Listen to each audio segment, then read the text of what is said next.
7 years after her daughter vanished into impossible space, Queen Valera receives a signal that should not exist, carrying her child's voice and a secret powerful enough to change 2 civilizations forever. Queen Valera had faced wars, betrayals, and the endless weight of ruling a star empire, but nothing had ever made her hands tremble like the signal glowing on the bridge display.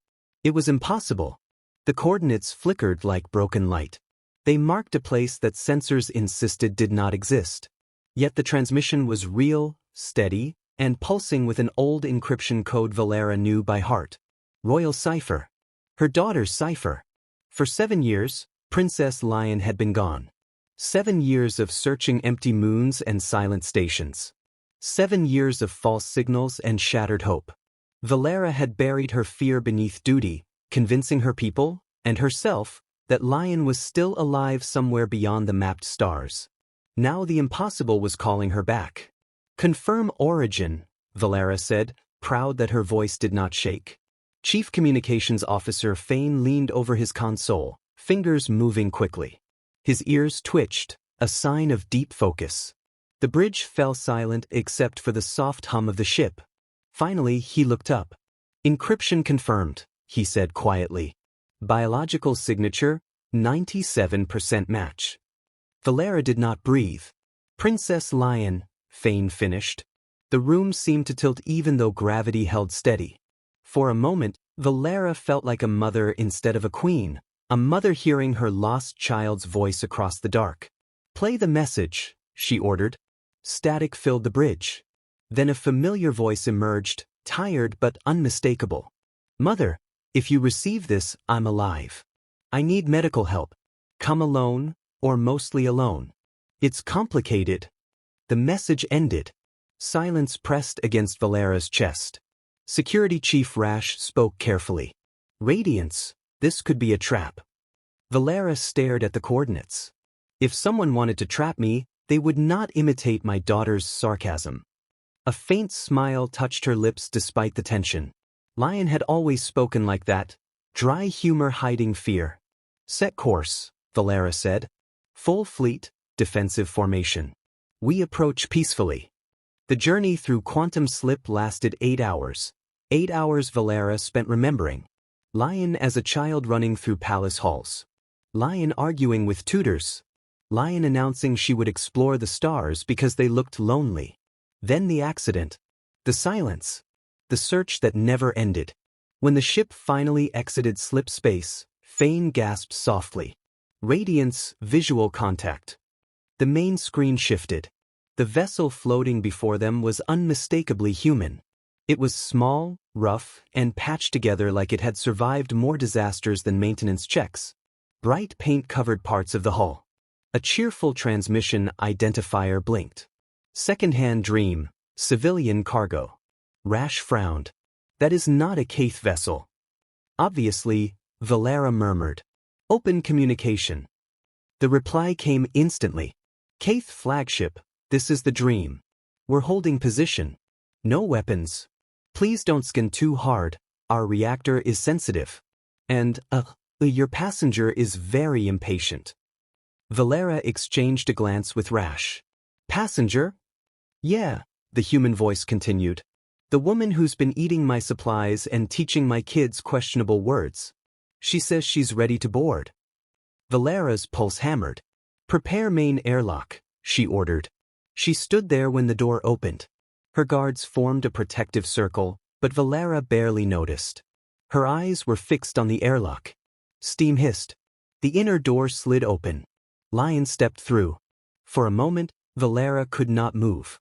Her daughter looked thinner, older. Human clothing hung loosely on her frame. Her hair was shorter, but her eyes, bright amber, were the same. Alive. Valera stepped forward. Mother, Lion said softly. Then 2 small figures stumbled in behind her. Valera froze. The boy clung to Lion's hand, wide-eyed and curious. His ears curved like a Kaith child's, but his face held unmistakable human features. The girl toddled forward independently, reaching for glowing panels like they were toys. Valera's thoughts shattered into disbelief.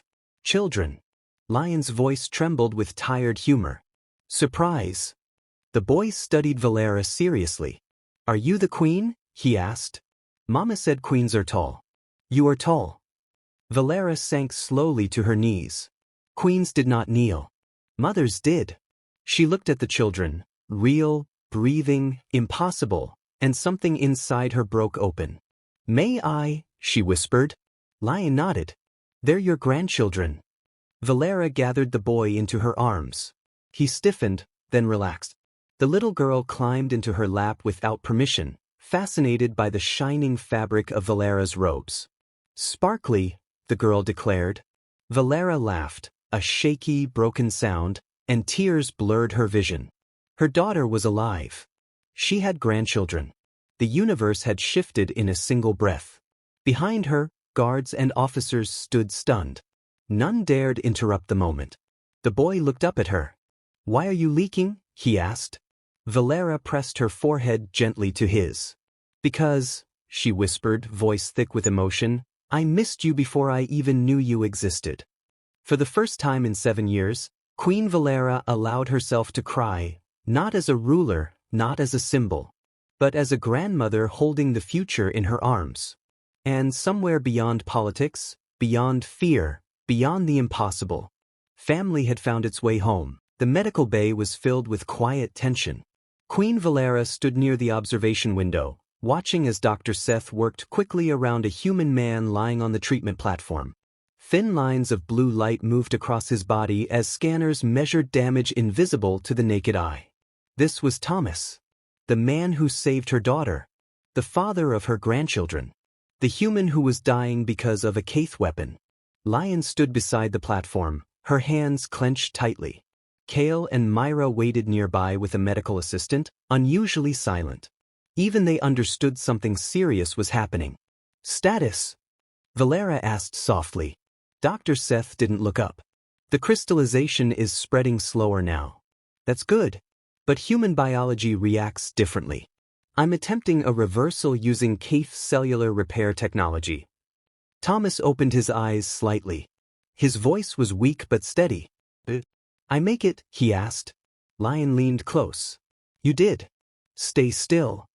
Thomas tried to smile. "Hi, Your Majesty. Sorry for all the trouble." Valera stepped forward. "You saved my daughter's life. There is no trouble." He exhaled slowly. "That's good to hear." The procedure continued for hours. Valera refused to leave. She watched the lights change color as Dr. Seth adjusted energy levels. Every movement felt important. Every beep carried hope or fear. Lion never moved far from Thomas, whispering to him even when he drifted unconscious. Finally, the scanners chimed a steady tone. Dr. Seth stepped back. "It worked," he said. Lion froze. "What?" "The crystallization has stopped. His cells are stabilizing. He will recover." The air left Lion in a shaking breath. She pressed her forehead to Thomas's hand, tears falling freely. Kale cheered loudly. Myra clapped because her brother did. Valera felt her chest lighten in a way she had not felt in years. Thomas blinked awake again. "Did I miss anything?" he murmured. Lion laughed through tears. "Only the part where you didn't die." "Good," Thomas whispered. "I hate missing important moments." News of Thomas's recovery spread quickly through the ship and the fleet. The council demanded an emergency session. Valera entered the chamber with calm confidence. Lion stood beside her, Kale holding one of her hands and Myra in her arms. Thomas followed slowly, still weak but standing. Council members stared openly. "These children," Vex began carefully, "represent an unprecedented." Valera raised a hand. "They represent family," she said firmly. "They are stable, healthy, and proof that our understanding of biology was incomplete." Murmurs filled the chamber. "We face a choice," Valera continued. "We can fear what is new, or we can grow. My grandchildren are heirs. Thomas is under royal protection. And today, we open diplomatic relations with humanity." Silence followed. Then Thane, one of the older council members, nodded slowly. "The future rarely asks permission," he said. "It arrives." Others followed. Resistance softened into acceptance. Not everyone was comfortable, but no one could deny what stood before them. Living proof. Valera looked at Kale and Myra. "This is our future," she said quietly. And the chamber agreed. Weeks later, New Covenant colony looked brighter than Valera remembered. Kaith ships orbited peacefully above, trade routes already forming. Supplies moved in both directions. Engineers from both species worked side by side, arguing happily over designs.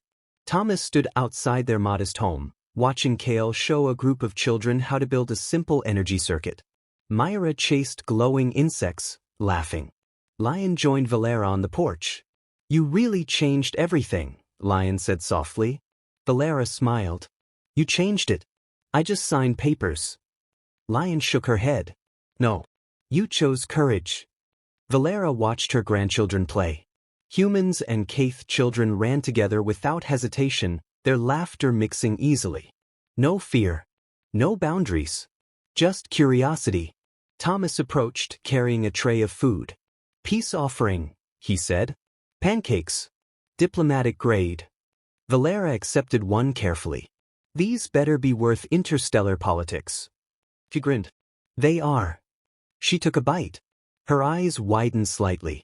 "Acceptable," she said, trying to sound regal. Lion laughed.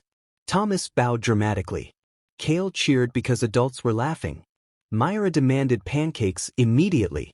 The moment was simple. Valera felt something settle inside her. A quiet certainty that the future was not something to fear. It was something to welcome. As the colony's sun dipped low, painting the sky in orange light, Valera rose to leave. Kale hugged her tightly. Myra clung to her robes. "Come back soon," Kale said.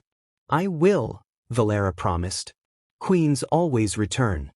She stepped toward the shuttle, pausing to look back one last time. Her daughters stood beside Thomas, their children between them. Human and Kaith. Different, yet perfectly whole. A family. The shuttle lifted gently into the sky.